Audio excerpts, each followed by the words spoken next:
Hi, I'm Lee at Iridium. Hope you're doing all right.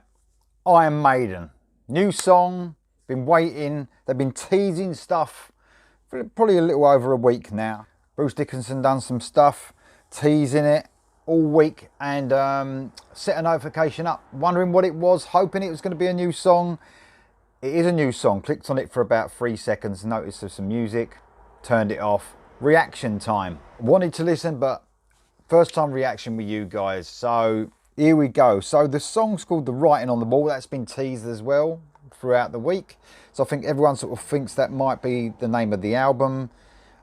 I don't know. I'm not sure yet. I haven't got any details on that, whether it is the name of the album. All I've got is this song and The Writing on the Wall. So I'm really excited. I haven't heard any Maiden in ages. And also, I don't even know if this will make it through copyright. So you won't be watching it anyway, so you wouldn't even know me saying. There's no point in me actually saying it, but hopefully it'll make it through. This is called The Writing on the Wall. So the first bit of music for God, I don't know when the Book of Souls came out, a few years ago now. So getting really excited. It seems like it's a 7.5 minute song, so don't fuck around, do they? 7.5 minutes. Here we go. The Writing on the Wall. I will stop it halfway through though, guys. If any of you watching don't know me yet, I'll stop it halfway through and then listen to the rest of it.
I'm going to stop it there, and I always do. Like I said, I apologise to those people who don't know, who've never seen my reactions yet, but I do stop it halfway through-ish. So what do I think of this so far? It's got that similar sound than what they've had over the last few albums. That sort of almost folky type melodies going through the song. At first when it came on, I thought it sounded quite, in a weird way, had a sort of a southern rock sort of sound. With that guitar when it kicked in, until the melodies went over the top of it, and then it carried on with that folky type sound. Production wise, and this has been a problem for me with the last few Maiden albums, Kevin Shirley's production for me, and I think this is Kevin Shirley again. I'm not a huge fan of it, and I think it's carried on with that. It's the same sort of sound. And now I think Kevin Shirley produced Brave New World, and any of you Maiden fans can correct me if I'm wrong, but that to me was the best production of the modern era. Modern, it's about 20 odd years now, isn't it? So, but you know what I mean, the second era when Bruce came back, that production, even though it was took a bit of stick at the time, saying it was a bit tinny and all that, I think it had so much energy in that production. The snare drum, the way the guitars cut through, I think it was a brilliant production if you actually compare it to the every album since Dance of Death. And it's a shame, because I think that Maiden are an outstanding band, one of my top bands of all time, but the mix of an album and the production's so important. And I don't think Kevin Shirley's the right man for the job unless he changes something, because it just seems a bit flat. I think the production's a little bit flat. That's just my opinion, by the way. And I know there's a lot of Maiden fans out there who are probably going to completely disagree with me, and that's okay. It's only my opinion. I just think it sounds very flat, and I think it loses energy in the production. Now, the song, I like it. I think it's really cool, and it does sound like the trend that they've been following in that sort of, like I said, that sort of folky type melodies going on within their songs. What it hasn't done, and it might change, I've noticed with a lot of Maiden songs as well, they do repeat the chorus a lot. A bit too much sometimes. They haven't done that yet in this, which is good. I miss some of Steve Harris's bass lines. I don't think it's prominent enough in the mix here. I can hear bass, but you know when you can really hear the metallic sound of Steve Harris's bass, and the guitars as well. I'm not sure if 3 guitars is the best thing for Maiden. If the 3 guitars is okay, then the mix is letting them down with the 3 guitars, because it shouldn't matter too much. There's bands out there with 3 guitars, but you can totally, you know, you get it and it sounds cool.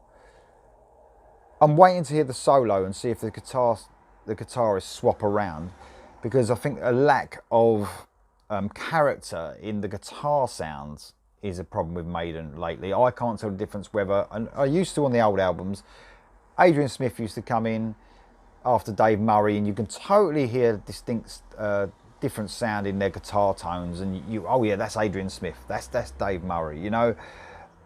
I think it's been a problem lately where they sound quite the same, their guitars, the sound of their guitars. Now you might be thinking, you're having a dig at Maiden here. These are just the faults that I see, and you know, they're one of the best bands in the world, and they still are.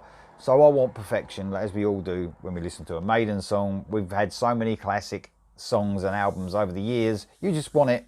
You can't help but compare to old Maiden. And you know, it's my age. I like Power Slave, I like Peace of Mind. They're my favourite 2 albums of Maiden. And I do compare, because you got to, but they have evolved as a band, and they should have done as well. They've got very progressive, and they don't sound the same, which is a good thing. A lot of bands sound the same all the way through, and fans will get the ump with that. So I think it's good what they've done. I think they need a new producer, in my opinion. That's the biggest thing for me. But the song is pretty good. I think it's quite catchy, and like I said, it has got that, it is following the trend of that folky type progressive music that they've done over the last few albums. I'm going to shut up now, listen to the rest of this. Probably thinking, fucking hurry up and do it. Can you see the riders on the storm? Can you see them running? Can you see them running? Riding next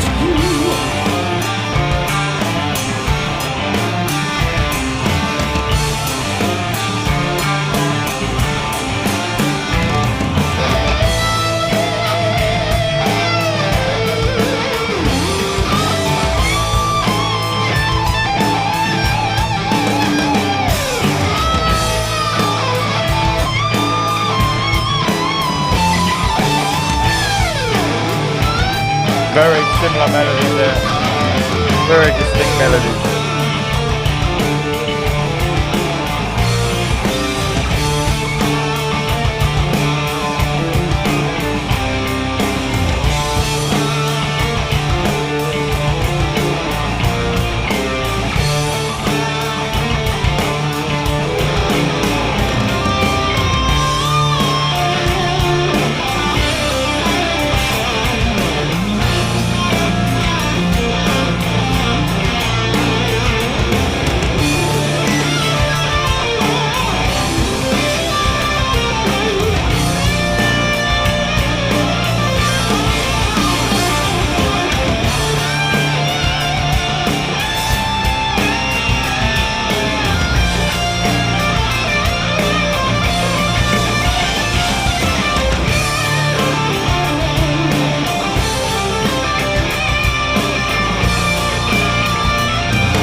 Stop a little. Hopefully we're not going to have anything else on there. So it's only 6.5 minutes actually, not 7.5, because there's a load of titles at the end. So I haven't mentioned anything about Bruce's voice, but before I do, I just want to talk about those solos. They were outstanding solos, by the way.